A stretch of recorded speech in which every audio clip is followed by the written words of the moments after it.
स्वतःसाठी जेव्हा आपण जगायला सुरुवात करतो त्यावेळेला अनेक प्रश्न विचारले जातात. लोकांकडून आपल्याला वेगवेगळ्या प्रतिक्रिया मिळतात आणि त्या प्रतिक्रियांना सामोरे जात असताना अक्षरशः नाकीनऊ येतात. पण तरीही आपल्याला स्वतःसाठी जगणं सोडायचं नाहीये. जेव्हा आपण आपल्या स्वतःसाठी काहीतरी करायला सुरुवात करतो ना, त्यावेळेला काय होतं की समोरच्या व्यक्तीला ते थोडंसं वेगळं वाटायला लागतं. त्याचं कारण असं, आधीपासूनच आपण आपल्या आजूबाजूच्या लोकांना आपल्या एका व्यक्तिमत्वाची सवय लावलेली असते आणि अचानक जेव्हा आपल्या व्यक्तिमत्वामध्ये बदल व्हायला लागतो ना, त्यावेळेला समोरच्या व्यक्तीला ते थोडंसं खटकायला लागतं असं म्हणण्यापेक्षा आपण असं म्हणूयात की त्यांना आपलं वागणं जे आहे ते समजावून घ्यायला जड जातं. कारण तुम्ही विचार करा, 10-12 वर्षांपासून एखादी व्यक्ती जर आपल्याला एकाच भूमिकेमध्ये बघत असेल आणि अचानकपणे आपण काहीतरी वेगळं वागायला लागलो, आपण थोडासा वेळ स्वतःसाठी काढायला लागलो, तर समोरच्या व्यक्तीला जरासं ते वेगळं वाटेल. त्यांना आपल्याला समजून घ्यायला जड जातं, आपल्याशी कसं वागायचं हे त्यांना कळायला जड जातं आणि त्यामुळे कदाचित क्लॅशेस निर्माण होतात.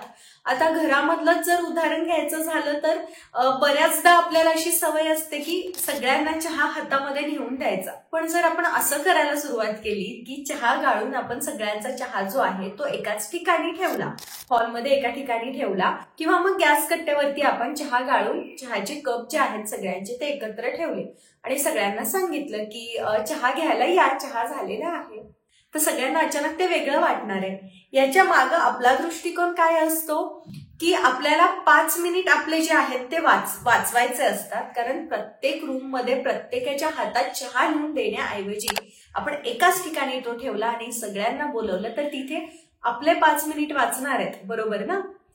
पण मग आपण जेव्हा सगळ्यांना आवाज देतो, सगळ्यांना एकत्र यायला सांगतो, तुमचा चहा तुम्ही घ्या म्हणून सांगतो, त्यावेळेला आपण बनवलेला चहा, आपण गाळून ठेवलेला एका ठिकाणी ठेवलेला चहा नाही दिसत.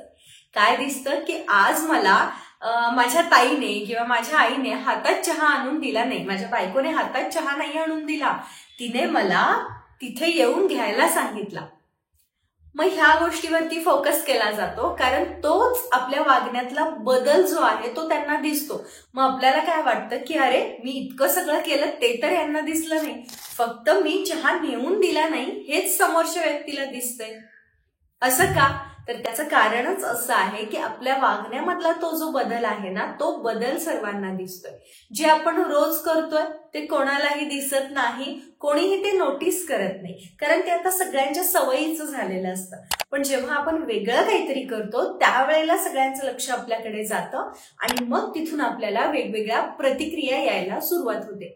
मग कधी काही लोकांना आनंद होतो, काही लोकांना त्याचा त्रास होतो, कारण समोरच्या व्यक्तीची गैरसोय होते, त्यांना एक वेगळी सवय आपण लावलेली असते. आणि जेव्हा आपण स्वतःमध्ये बदल करत असतो त्यावेळेला आपण स्वतः सोबतच समोरच्या व्यक्तीमध्ये सुद्धा बदल करत असतो. आपल्या अशा बऱ्याच गोष्टी असतात ज्यामुळे त्यांचं आयुष्य खूप सोयीस्कर चाललेलं असतं. पण जेव्हा आपण ह्या बारीक सारीक गोष्टी करणं थांबवतो ना, त्यावेळेला समोरच्या व्यक्तीच्या रोजच्या आयुष्यावरती सुद्धा त्याचा परिणाम होऊ लागतो आणि म्हणूनच अशा वेगवेगळ्या प्रतिक्रियांना आपल्याला सामोरं जावं लागतं. पण हरकत नाहीये ना, हळूहळू आपल्या ह्या सुद्धा स्वभावाची सवय समोरच्या व्यक्तीला नक्कीच लागेल आणि मग त्यांना यात विशेष काही वाटणार नाही. सुरुवातीचे 1-2 महिने आपल्यासोबतच आपल्या आजूबाजूच्या लोकांना सुद्धा आपल्या वागण्याचा किंवा आपल्या वागण्यामधल्या बदलांचा त्रास होणार आहे. जितकं हे आपल्यासाठी अवघड आहे तितकंच हे आपल्या आजूबाजूच्या लोकांसाठी सुद्धा अवघड आहे. असं नाहीये की मी आजपासून ठरवलं की मी रोज 4 पानं वाचणार, मी रोज पुस्तक वाचण्यासाठी वेळ काढणार, मग आपण आपल्याला ते कन्सिस्टंटली करता येईल असं अजिबातच नाहीये. त्यासाठी आपल्याला त्रास होणार, आपल्याला खूप वेळात वेळ काढून पुस्तक घेऊन बसावं लागणार, कधी आराम करायची इच्छा होईल, पण त्यावेळेला 1-2 पानं वाचून मग मी आराम करते हे स्वतःला कन्व्हिन्स करताना त्रास होणार आहे. खूप लहान लहान गोष्टींचा आपल्याला त्रास होणार कारण आपण पूर्ण आपल्या रुटीनमध्ये, आपल्या दिनचर्येमध्ये एकदम बदल करायला सुरुवात करतोय, आपण स्वतःसाठी जगायला सुरुवात करतोय. आणि जितका हा त्रास आपल्याला होणार आहे तितकाच हा त्रास आपल्या घरातल्या किंवा आपल्या आजूबाजूच्या लोकांना सुद्धा होणार आहे. पण थोड्या दिवसाचा प्रश्न असतो. आपण सुरुवात केली की मग सगळं व्यवस्थित सुटसुटीत व्हायला सुरुवात होते. ह्या थोड्या दिवसांमध्ये जर आपण कन्सिस्टंट राहिलो तर मग आपल्याला सुद्धा ह्या सगळ्या वेगवेगळ्या नवनवीन सवयींची सवय लागते आणि इतरांना सुद्धा त्याची सवय लागते. ह्या दिवसांमध्ये ना कन्सिस्टंट राहणं खूप जास्त गरजेचं असतं. हाच तो काळ असतो जिथे आपण स्वतःला पुन्हा एकदा नव्याने तयार करत असतो. तिथे स्वतःला वेळ द्यायची, स्वतःला समजावून सांगायची, स्वतःला कन्सिस्टंट ठेवायची खूप जास्त गरज असते. कन्सिस्टन्सी आणण्यामध्ये बऱ्याच गोष्टी आडव्या येतात, जसं की घरामध्ये अचानक पाहुणे आले किंवा अचानकच आपली तब्येत बिघडली किंवा अचानक कामांचा लोड वाढला, काहीही होऊ शकतं, अगदी काहीही. आणि ह्या सगळ्या खूप लहान लहान गोष्टी आहेत पण त्या खूप मोठा इफेक्ट करतात. आता बघा, 1-2 दिवसांसाठी आपल्या घरामध्ये पाहुणे आले की आपली सगळी दिनचर्या जी आहे ती बिघडते आणि मग पाहुणे गेल्यानंतर जी बिघडलेली दिनचर्या असते तीच आपण कंटिन्यू करतो. आणि म्हणूनच ही दिनचर्या बिघडू नये म्हणून आपल्याला काय करायचंय तर दिवसामधला असा वेळ आपल्याला शोधून काढायचा आहे जो आपलं रुटीन कितीही बिघडलं तरी तो वेळ आपल्याला सॅक्रिफाईस करायला लागणार नाही. जसं की रात्रीचा वेळ असेल, दुपारचा वेळ असेल किंवा अगदीच उठल्यानंतरचा वेळ असेल. मला माहितीये की हे सगळं बोलणं खूप सोपं आहे असं तुम्हाला वाटत असेल, पण एखादी गोष्ट जेव्हा आपण बोलतो त्यावेळेला ती आपण केलेली असते. अगदी तसंच मी सुद्धा या सगळ्या गोष्टी केलेल्या आहेत. माझ्या दिनचर्येमध्ये मी वेगवेगळे प्रयोग करत असते आणि त्यामधून मला जे काही शिकायला मिळतं किंवा मला जे काही अनुभव येतात ते मी तुमच्यापर्यंत पोहोचवत असते. या सुरुवातीच्या दिवसांमध्ये स्वतःला कन्सिस्टंट ठेवण्यासाठी आपल्याला सतत प्रोत्साहनाची गरज पडते. आपल्याला त्रास होतो, लोकांच्या वेगवेगळ्या प्रतिक्रियांना सामोरं जात असताना आपल्याला त्रास होतो. पण ह्या वेळेला शांत राहणं ही सगळ्यात मोठी गोष्ट जी आहे ती आपल्याला खूप मदत करते. आपण प्रत्येक प्रतिक्रियेला जर प्रत्युत्तर करत बसलो, उत्तर देत बसलो, समजावून सांगू लागलो प्रत्येकाला, तर आपल्या तिथे खूप वेळ वाया जाणार आहे. खूप वेळ असतो आपल्याकडे, पण थोडंसं आपण लक्ष दिलं ना की आपला वेळ कुठे वाया जातोय तिथं मग आपलं गणित बसायला लागतं. जसं म्हणतात की थेंबे थेंबे तळे साचे, अगदी त्याच पद्धतीने एक मिनिट आपल्याला जोडून जोडून जोडून आपल्या स्वतःसाठी 1 तास काढायचा आहे अख्ख्या दिवसभरामध्ये. खूप खूप खूप अशा गोष्टी असतात ज्या उगाचच आपण करत असतो आणि त्या कोणत्या आहेत त्या शोधायला पाहिजे ना. त्या शोधल्या तर आपल्याला स्वतःसाठी वेळ मिळेल. त्या गोष्टी आपण शोधून त्या करायच्या थांबवल्या की मग आपल्याला स्वतःसाठी वेळ नक्की मिळेल. हा, मी असं म्हणत नाही की प्रत्येकच वेळी आपल्याला लोकांच्या प्रतिक्रियांना उत्तरं दिली नाही पाहिजे, प्रत्येकच वेळी आपल्याला शांत बसलं पाहिजे, हे सुद्धा बरोबर नाहीये. खूपच क्षुल्लक प्रतिक्रिया असतात, खूप क्षुल्लक प्रश्न आपल्याला विचारले जातात, त्याला आपण उगाच उत्तर देत बसतो तर आपला तिथं वेळ वाया जातोय, मानसिकता वाया जातोय. आपल्याला असं वाटतं की एवढ्या एका प्रश्नाचे उत्तर देण्याने काय होणार आहे, पण त्यामुळे जी आपली मानसिक एनर्जी जी आहे, मानसिक जी आपली ऊर्जा आहे ती कमी झालेली असते ना, ती भरून निघायला पुढचे 2 तास लागतात. आणि मग आपल्याला लो फील होणे, रडायला येणे, काही करू न वाटणे, अशा सगळ्या गोष्टींना सामोरं जावं लागतं. आपलं डाएट, आपल्या झोपण्या उठण्याच्या वेळा, एक्सरसाइज आणि मग गाणी ऐकणे, थोडंसं बाहेर जाऊन फिरून येणे, ह्या ज्या 4-5 गोष्टी आहेत, ह्या 5 गोष्टी आपण आपल्या रोजच्या आयुष्यामध्ये जर आणल्या ना तर खूप जास्त फरक आपल्याला पाहायला मिळतो.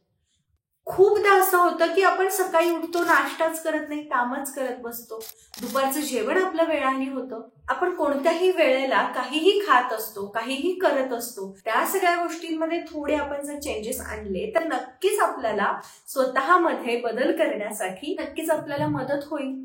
मी तुम्हाला नेहमी म्हणते की खूप लहान लहान गोष्टी खूप मोठे मोठे बदल घडवून आणतात.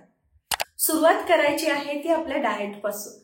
जितकं आपण स्वतःच्या डाएटकडे लक्ष देणार आहोत, जितका पुरेसा आहार आपण घेणार आहोत, जितका आपण स्वतःच्या आहाराकडे लक्ष देणार आहोत, तितकी आपली एनर्जी आपल्याला उत्तम जाणवायला लागेल. आपण खूप वेळासाठी फ्रेश राहू. व्यायाम आणि आहार ह्या 2 गोष्टींकडे आपण जितकं लक्ष देणार आहोत तितके आपण दिवसभर फ्रेश राहणार आहोत. स्वतःसाठी करायचंय म्हणजे खूप मोठं काहीतरी करायचंय बाबा, आणि आता स्वतःसाठी वेळ काढायचा तर सगळं सोडून द्यायचंय आणि मग स्वतःसाठी वेळ काढायचाय, असं काहीच नाहीये. खूप लहान लहान लहान गोष्टी आहेत, खूपच लहान लहान गोष्टी एकत्र करून आपण खूप पुढे जात असतो आणि त्या पायऱ्या म्हणून काम करत असतात. या सगळ्या लहान लहान लहान पायऱ्या आपल्याला ओलांडत जायचंय. आपल्याला पुरेशी झोप घ्यायची आहे, आपल्याला उत्तम आहार घ्यायचा आहे, वेळच्या वेळी आहार घ्यायचा आहे. मला सांगा, बऱ्याचदा आपण सकाळी उठल्या उठल्या चहा पितो, बरोबर? मग हेच आपण उठल्या उठल्या पटकन काहीतरी नाश्ता बनवला आणि मग 1 तासाभराने चहा पिला तर बरं, नाश्ता बनवायला वेळ नाहीये, मान्य करते. खूप घाई असते, डबे बनवायचे असतात आणि त्या सगळ्यामध्ये स्वतःसाठी नाश्ता बनवून एका ठिकाणी बसून खाणं शक्यच नाहीये, मला मान्य आहे. मग तुम्ही रात्री झोपताना ड्रायफ्रुट्स भिजवून ठेवू शकता. सकाळी उठायचं, सगळे ड्रायफ्रुट्स मिक्सरला लावायचे, दुधामध्ये मिक्स करायचे, दूध पिऊन टाकायचं किंवा नाचणीचं आंबील आपण पिऊ शकतो आणि मग आपली कामं आवरली की मग शांत बसून नाश्ता करायचा आणि मग चहा घ्यायचा. चहा बिस्किट खाऊन आपलं तात्पुरतं पोट भरणं हा काही उपाय नाहीये ना. हे एक मी तुम्हाला उदाहरण दिलं. अशा बऱ्याच गोष्टी आणखीन आपल्या रुटीनमध्ये असतात ज्याचा खूप मोठा परिणाम आपल्यावरती घडताना दिसत असतो. एखाद्या दिवशी रुटीन चुकेल, मी मान्य करते. एखाद्या दिवशी आपलं रुटीन चुकेल, हरकत नाही. जर आपण आठवड्यातून 5 दिवस आपलं रुटीन फॉलो करत असू आणि जर 2 दिवस आपल्याला नसेल जमत तर काहीच प्रॉब्लेम नाही. पण आपण काय करतो, स्वतःसाठी कुठेतरी एखादा दिवस देतो. 7 दिवसांपैकी आपण एकच दिवस काहीतरी वेगळं वागतो आणि मग पुन्हा मागं तसं आपलं पुढे चालूच असतं. मग ह्याची सवय स्वतःलाही लागत नाही आणि समोरच्यालाही लागत नाही. ह्या ज्या प्रतिक्रिया लोकांकडून आपल्याला वेगवेगळ्या येत असतात ना, त्या येणं कधी बंद होतं, ज्या वेळेला आपण आपल्या रुटीनमध्ये कन्सिस्टंट असतो. ह्या वेळेला आपण हे काम करत असतो, हे समोरच्या व्यक्तीला दिसलं, हे समोरच्या व्यक्तीला कळलं की मग त्यांनाही ते सोपं जातं आणि आपल्यालाही सतत त्यांना सांगत बसावं लागत नाही. त्रास होणार, लोक बोलणार, डिमोटिवेट होणार, सगळं होणार, मान्य आहे मला. पण तरी देखील आपल्याला स्वतःसाठी वेळ काढायचा आहे. आपल्याला आपल्या व्यक्तिमत्वामध्ये बदल घडवायचा आहे. तुमच्या या व्यक्तिमत्वामध्ये बदल घडवण्यासाठी 2 पुस्तकं तुम्हाला खूप मदत करतील आणि ती म्हणजे 30 Days change your habits, change your life आणि न पाठवलेलं पत्र. या 2 पुस्तकांमुळे तुमचं सगळं जे आयुष्य आहे ते बदलू शकतं. पण वाचून सोडून द्यायचं नाहीये. पुस्तकामध्ये जे काही सांगितलेलं आहे ते रोजच्या आयुष्यामध्ये करायला सुरुवात करायची. सुरुवात कुठून करायची हे सुद्धा तुम्हाला ते पुस्तक वाचताना कळेल. तुम्हाला तुमचा शोध नव्याने नक्कीच लागेल. जसं आपल्याला जमेल त्या पद्धतीने स्वतःच्या कलेने घ्यायचं, पण रोज ठराविक गोष्टी आपण करायच्याच आहेत. ठराविक बदल स्वतःमध्ये आपण घडवून आणायचेच आहेत. आजचा हा व्हिडिओ अगदी सहज मी केलेला आहे. मला या विषयावरती खूप दिवसांपासून बोलायचं होतं. आणखीन डीप मी या विषयावरती व्हिडिओ नक्की बनवेन. तुम्हाला बघायला आवडेल का? मला कमेंट्समध्ये सांगायला विसरू नका. इथपर्यंत व्हिडिओ पाहिल्याबद्दल खूप धन्यवाद. लवकरच भेटूयात अशाच एका नवीन विषयासोबत, नवीन व्हिडिओ सोबत. तोपर्यंत स्वतःची काळजी घ्या. बाय.